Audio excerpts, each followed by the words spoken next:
I didn't start racing until I was 21.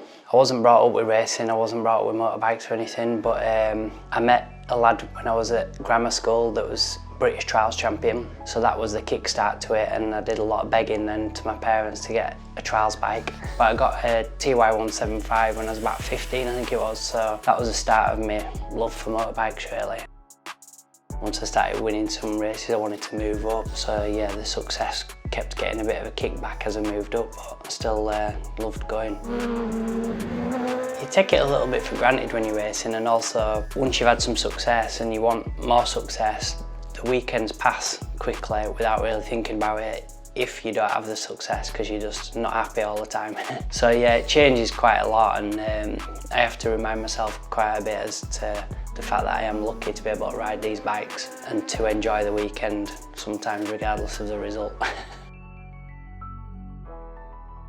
Trigger point for it was qualifying badly at Silverstone, and we had a problem with the bike in qualifying, and I qualified, I think I was 14th. So starting back there was far from ideal, and then the weather on the day was horrendous. It was very, very wet. I had no option but to go sort of round the outside at turn 1. Obviously turn 1's very wide at Silverstone. I left myself vulnerable, but from where I was starting so far back, I had no option. And then a rider sort of had a high side on the inside and just clipped my front wheel, but didn't like completely wipe me out. It just knocked me off the side of the bike. So I ended up laid in the middle of the track with everyone else still to come through, and obviously so much spray and the conditions as they were, I ended up getting ridden over by the last man on the grid, so that was that.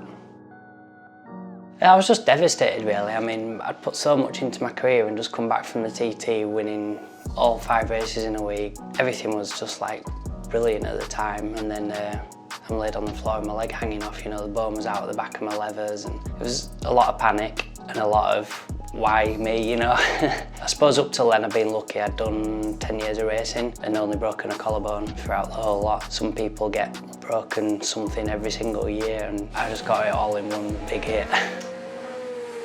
Well, I was in a bad way for a good month, like a real bad way, in hospital. So yeah, most of that I don't really remember too much. I was a lot of hallucinating and all that going on. When I came out of there, I just wanted to get back as quick as I could really. So I gave myself a 3-month target as if you break your tibia, which obviously I didn't have a broken tibia, I had no tibia left. If I'd genuinely known at the time that it was going to take 2-3 years or whatever, I don't know how I could have ever kept pushing to come back racing. The biggest factor for me was that it took time to become a TT winner in the first place. I won in 2007, changed teams in 2009 and got back to a couple of wins, then in 2010 got the 5 wins. So it was sort of like, right, this is it now, you know, I'm off, and then it got stopped. So I couldn't accept that. But yeah, between 2010 and 2021 now, there's like 6 TTs I've either missed or ridden with broken leg or significant injuries to not be able to go and win races. So I look at that and think, even if you put 4 TTs down, it's 20 races that I've missed out on that I think that I should have had a fair chance at. I just keep wanting to come back and get those wins that I should have got.